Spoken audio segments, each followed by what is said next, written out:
Good morning. You're listening to Central Wisconsin's 24-hour information station, WFHR. It's time now for the Morning Magazine.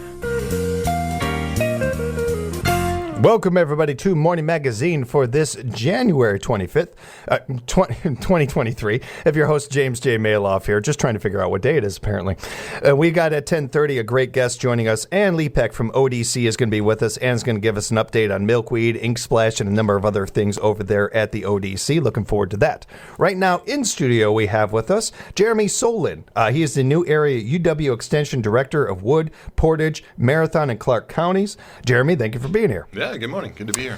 We also want to send a shout out to our friends at Wisconsin Rapids Community Media. Thank you for being here. Always good to see you guys. And a shout out to Lance Plimmel, who usually joins us in this time slot. Lance unable to join us today. Yeah. Lance just dodging my heavy, hard-hitting questions. That's what it. No, I'm joking. We always enjoy talking to Lance. Send a shout out and a good morning to Lance and his. Jeremy, thank you for being here today. I want to get into a couple of things with you today because I did a little homework on you, sir. Nice. And there's a topic that I'm dying to talk with you about, but I got to do my journalistic job here. Right. Let's go ahead and do this in order. Let's get to know you a little bit. What's your origin story? Where are you from? How did you get into a field like this? Yeah. So I grew up a little bit north of here in the Antigo area, Lang Lake County. My dad and my uncle were loggers. I grew up working in the woods, and when we weren't working in the woods, I was fishing or hunting or doing something outside. So I always knew I would go into kind of a natural resources related field, and that path carried me through a couple of colleges and baseball and all kinds of stuff along the way, but have been working in kind of the education realm, environmental education, natural resources education over the past 20 years. And of course, there's a lot going on in that realm with extension, and so for the past about 10 years, I've been in extension doing outdoor education, water education, leadership development, all kinds of things like that. So it was a good fit to be in this position, and excited to kind of get to work with the breadth of extension programs beyond just natural resources. So yeah, it's I would say the thread that connects all that work together is really a commitment to rural places and making sure that we can sustain those places and people can continue to work on the land and have a connection with the land. So, it looks like education is also a common theme with your career too. What brought you to want to educate to the education field? What made you want to do that? Yeah, I mean, I think in a lot of ways it was kind of looking at the potential of the places that we live and wanting them to be as healthy and vibrant as be able to sustain them as long as possible, and realizing that the kind of route to that is education, right? There's a few different ways you can do that, but education, I think, is the most impactful. So that's really what brought me to education. And you mentioned outdoor education. Anything, any specifics in there of like things outdoors in particular that you were focused on? Yeah, I mean, I've done a little bit of everything. A lot of forestry related. So when we lived out in Oregon for a few years and actually came back, came back to UW Stevens Point, and I was coordinating the school forest program in the state. So working with schools around forest management and general outdoor education, which was a great way to kind of reconnect with the state, school forests all over the place.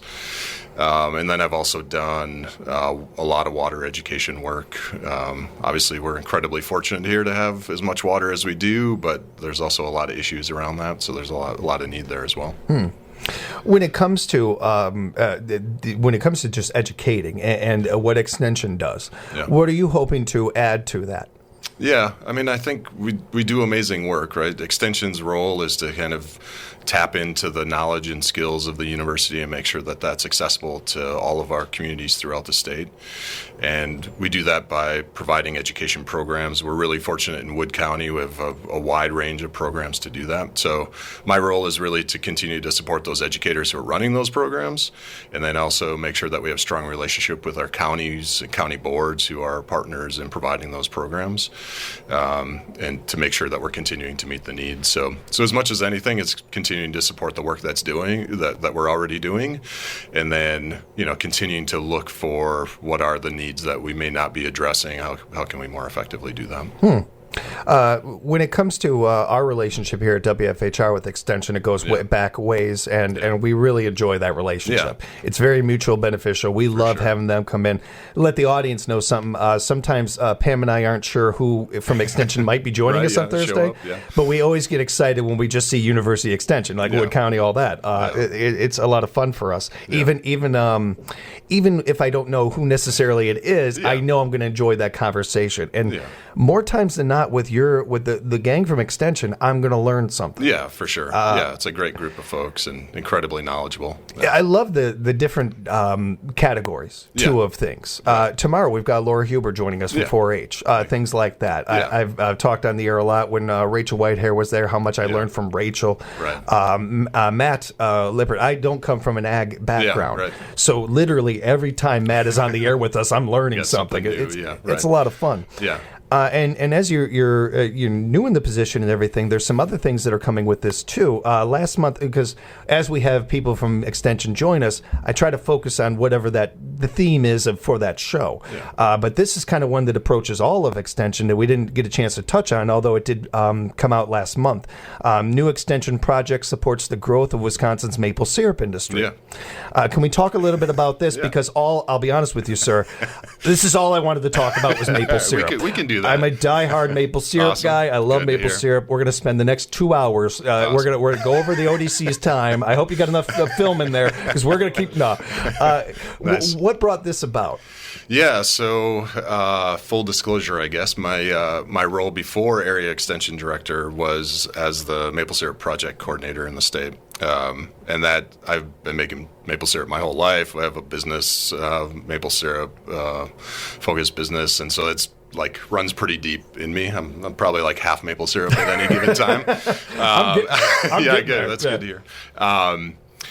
So the state actually received a federal grant to support the development of maple syrup programming in the state, which makes a lot of sense. Wisconsin's number 4 producer in the state. We haven't Extension hasn't had an educator focused on maple syrup for since I've been around. I remember the last person was probably 25 years ago or something like that. And so it makes a lot of sense that we're doing this work. We have a lot of resources related to forest management, business development, marketing support, all the kind of things that maple syrup producers need. And so we took that opportunity to basically start to develop a program. And so we're a little over a year and a half in. Of course, I threw a little wrench into that program, leaving that to take this position, but they're in the process of rehiring, and I think there's good momentum there. There's support from maple syrup producers. There's support from Extension, so I think that will continue on, and lots of opportunity there. I'm a big diehard fan of maple syrup, and I've learned I've always wanted to learn what it's like to do it yourself and to tap it and all those things. Right. I've done my homework on maple syrup. I feel like I know my own thing, but then I'm reading this article, and you mentioned that stat about Wisconsin being 4th in the nation when it comes to maple syrup. I did not know that. Yeah, we're pretty large. And I found that surprising, in part because I would have thought other Wisconsinites would have told me that. Wisconsinites are pretty proud of these things. Right, that leads me to think that not a lot of people know that stat. I think so. It reminds me of a similar thing where we've had other conversations with ginseng farmers and that about ginseng and how Wisconsin's number 1 in export of ginseng, and it's not necessarily common knowledge. I love the idea of taking these things that are so prevalent in this state that we can, for lack of a better way, make a better term, make money off of, really make do something with, and could really help our ag industry, really help a lot of these factors. And it's great. It's really good stuff too, just like cheese, stuff, ginseng, these other things, cranberry. That feels like a pretty cool thing to be able to have as exports, is these great tasting, wonderful things. Yeah, exactly. But it also speaks to why something like this new project, is so perfect and such a great fit. It also something that Extension does really well is taking these categories like 4-H or certain things and really being able to give somebody like a Laura or somebody, just go ahead and focus on that. Instead of saying, well, you're in charge of kids. Okay, that's a big category. Let's narrow that down a little bit. Maple syrup, just kind of narrowing it down to that and focusing on that. That's a really cool thing to be able to do. it's great. It's a nice hobby. It tastes good, all these things. Right. Then there's the economic impact it has and the continuing education part of it that I saw some numbers of not necessarily dwindling, but not as many people growing maple syrup or tapping maple syrup that used to. So hopefully you bring more life to it with that too. Yeah, it's interesting. Maple syrup tends to be it's kind of like curling. Like when attention is paid to it, more people get involved, right? Yes. So after the Olympics, we get a lot of curlers, and when something's going on with maple syrup, people pay attention, and I think we're actually in that kind of upswing again. The pandemic actually kind of created some space for more people to do that. So the equipment suppliers have said over the past couple of years, like demand has been kind of amazing for new people getting in. So that's a good sign. And I think you bring up a kind of important distinction. There are a lot of hobby producers who are just in their backyard doing a few taps, which is awesome. Great way to kind of come alive with the rest of nature during the spring and get outside the house. And then we do have commercial producers, both small scale and large scale commercial producers, and the market is pretty strong right now. So we're seeing growth within that industry right now. Somewhere in Wisconsin, the market's somewhere around $12 million, something like that, maybe a little bit more. And so there is lots of opportunity. And as you mentioned, even if you're from Wisconsin, you don't necessarily know that maple syrup's a big product.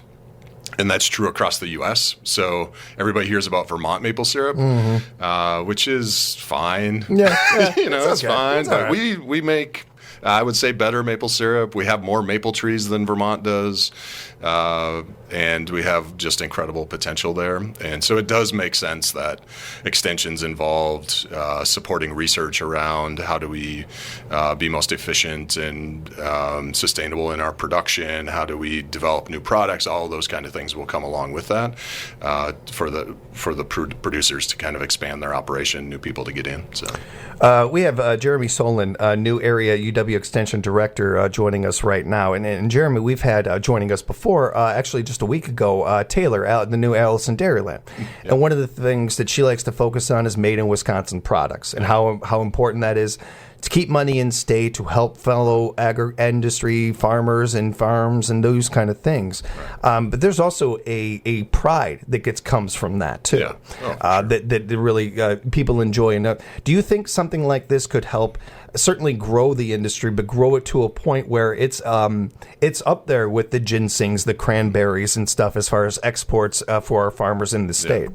Yeah, I think there is a lot of potential there to continue to grow. There's a lot of work going on over, particularly in Asia, with kind of market development. But even in the U.S., I mean, there's obviously a little bias, but maple syrup is an amazing sweetener, right? So there's a lot of opportunity to replace more refined sugars with maple syrup. It's a healthier alternative, more natural alternative. So I think just within the U.S., there's growing awareness of that. And sugar by itself is just a sweetener. With maple syrup, you get so much more flavor and lots of other nutrients and things like that. So I think there's work going on kind of on both fronts. And then the other part of that you mentioned that is a particular passion of mine is most of our producers are small-scale producers, and it has a value from the connection to the land that they have and an interest in making sure that those forests are healthy and just, producing syrup for a long time. And it also helps, I think, build that connection of just the consumers of maple syrup to those places, and so that they can feel connected and feel good about products that they're buying as well. We're right on the same page with this, because that's another thing I wanted to touch on is the history of maple syrup growing in this state and how proud that is, how strong it is. passed down from families. Sounds like similar to your family. Yeah. A little bit at least, it sounded like. So that's another part of this that I think Wisconsinites can take pride in and maybe even pick up the hobby themselves to do. Because I do think that this is one of those cool hobbies where almost everybody can do and enjoy the fruits of the labor, if you will. For sure. What are some things about maple syrup growing that you think people may not know that isn't as common knowledge? Yeah. Well, I think one of them, and it's important to recognize that maple syrup has been happening in North America for thousands of years, right? Native American nations developed maple syruping, sugaring, way back. They were the original sugar producers, and actually in the early days of the U.S., maple sugar was the primary sweetener, and many of the tribes were actually primary providers for sugar in the even before we were a country, even, but early in the age of the country. And there's still a lot of tribal efforts. Obviously, it's a important component of their culture. It's an economic aspect as well. So there's a lot going on there, and a lot of connection to their cultural practices. And then, like you said, there are a lot of families where it's been a family tradition. So, my family, our kids are 5th generation connected to that land and doing syrup and other things. And it is, I think, one of the draws that I kind of mentioned was this, like, we're all cooped up all winter. We're ready to get outside and start doing stuff, and that's a perfect activity to get you out because you can't just let the sap run on the ground, right? You don't want to do that. So it kind of forces you, draws you outside, and wake up, as I said, with the rest of the forest kind of going on. So I think that aspect is really cool and amazing. And then I think the other part of that people don't know about is just the plethora of products. We think of maple syrup and we think of the brown liquid that is amazing flavor, and maybe sometimes we think about sugar, but there's all kinds of other products like infused maple syrups. From my standpoint, I think cocktails are kind of the highest use of maple syrup, but it's amazing in baking and cooking and all kinds of other things. But there's also development of other products like candies and baked goods, and I have this crazy idea of trying to make a licorice out of maple syrup, some things like that. I set my kids on that one. We'll see how that plays out. Time out. Okay, we're focusing the rest of all of our resources on that, Jeremy. We are making that happen. That's right. That's a great idea, man. That's a great idea. Be fun. It's really versatile. Lots of things to play with. I often get this question of how can you mess with maple syrup like that? Like, it's perfect the way it is. And yes, it is. And just like potato chips, I really like plain potato chips, but I also like barbecue and sour cream and all kinds of other things, right? Yeah. So there's a lot to do with maple syrup for sure. I was thinking of this the other day. I was driving and I saw somebody fixing a flat. And I'm like, well, that's one of those few things that hasn't really evolved. Yeah. We're still doing that the same way we were with the Model T and everything. And it's weird in 2023 to think of things that haven't necessarily evolved because where are you going to go with it? I mean, that's pretty much it. What they came up with is pretty much the best way to do it. Right. Maple syrup is very similar to this. I know you can make artificial flavors and all that stuff. I'm not talking about that. Yeah, I mean, just the actual process. Yeah. It's kind of cool that it's still the same, very similar to the same way. Yeah, exactly. Native Americans were doing the same thing. Yeah. Basically, we're continuing to do now, and in a lot of ways figured out that process really early on and passed that along. Kind of a fun story. I was in Peru a few years ago, and I was working with an organization that supports indigenous agriculture, and they do a composting program. And we went to a sugarcane farm, to gather up all their spent sugarcane stocks to make compost. And the director of the program was like, "Oh, we need to go find the farmer because he makes really amazing rum." And I'm like, "Oh, yeah, let's go find him." So we track him down, and he's in this hut over a kettle that's steaming and boiling. And I was like, "What's going on here? It looks like he's making maple syrup." It's like the same. They're like, "Oh no, he's making sugar." I'm like, "Oh, well, that makes sense, right? Because the process of getting sugar out of a plant juice is you have to get rid of the water, right? And condense it down." I was like, that's pretty amazing, right? So around the world, basically, we've developed the same process technology to get to sugar from low concentrated sugar sap, right? So impressive. Pretty much the same. Yeah, I mean, right. really, really cool around the world how that's exactly. done. That is really something. Yeah. I suppose I should talk about other things other than maple syrup. I guess we'll move on. That is really cool. Yeah. And you are definitely coming back, so we can talk more about that. Yeah. We could definitely. Maple syrup season's coming up, so we could do a whole program. Yeah, just focused on I'm that. looking forward to that. Yeah. That'll be a lot of fun. You did mention there are other things that you're looking to focus on too, right. of course. Though you mentioned water, and I think one of the bigger topics, and maybe the topic that touches on almost any morning magazine guest. Yeah, right. I have anybody come in here, and it's one of those ones I can ask them no matter what field they're in or what industry they're a part of. Water quality is an issue. Yeah. Education about water is important. Right. It sounds like that's one of the things that you're also focusing on there at Extension. Yeah, for sure. And we have an educator, Anna James, who is focused on that, and she does a lot of work with farmer groups and watershed groups, farmer-led producer watershed groups. And that's obviously a topic of interest to everybody, to the county board, to farmers, to everybody who is breathing, drinking water kind of thing. And there's some really great work going on. Farmers are taking the lead in a lot of cases and trying to figure out best practices to address water quality. There's actually a lot going on. I was just talking with Allison, who's our cranberries educator, about work going on in with the cranberry growers related to water quality.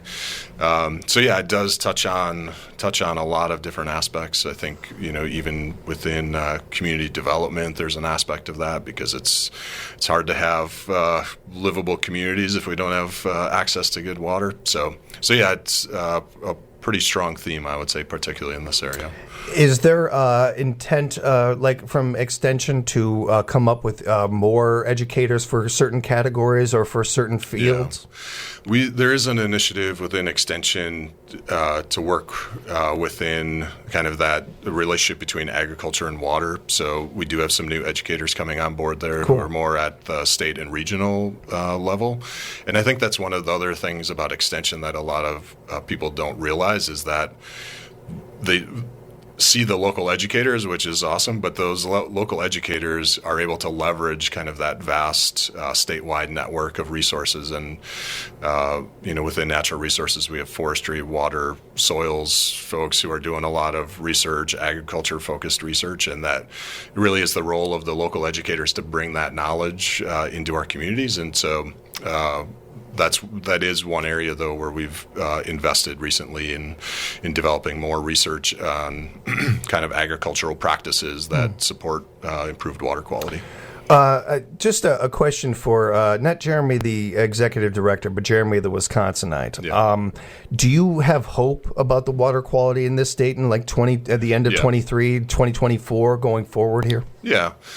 Yeah, I mean, I think anything we pay attention to, I think there's hope around that of trying to figure it out. And so it's complicated and challenging. In a lot of ways, we're dealing with history that is coming to the present, right, carrying through. And so even if we did everything perfectly right now, it wouldn't address the water quality issues because we're carrying all that with us. Right. But I do think, if you look across the board, farmers, industry, everyday citizens are paying more attention to that and are committed to trying to find solutions. And I think we're going to make improvements. Will we solve it, in 20 years? Probably not. We're going to have to continue to work on it, but I think things will get better. And things are better now than they were 50 years ago when you didn't want to touch the Wisconsin River, right? Great point to wrap up on, because we do this way too often in society where we are either looking ahead or looking back too much, and we're not appreciating the work that has been done. Yeah. I genuinely believe you could chew gum and walk at the same time. You can see that, hey, there's work to be done, but look at the work we have done. You can do both. Yeah, exactly. And it's important to do so, for sure. Jeremy, if people have follow-up questions, want to know more about some of the things we talked about today, how can they reach you? Yeah, probably the easiest way is to look on the Wood County Extension website, so you can track down my information there. But my email is just my first name and last name at wisc.edu. So happy to follow up. Really good to meet you, man. I appreciate the thank time. you. Thanks Yeah. a lot for being here. Looking forward to you coming back, and looking forward to having more extension guests with us throughout the whole next run here of Morning Magazine. So awesome. Yeah, appreciate it. Thanks Thank for the time. And a big thank you to our friends at Wisconsin Rapids Community Media. Always good to see you guys. We will take a break. We'll come back and have some more fun here on the morning show at WFHR, locally grown radio.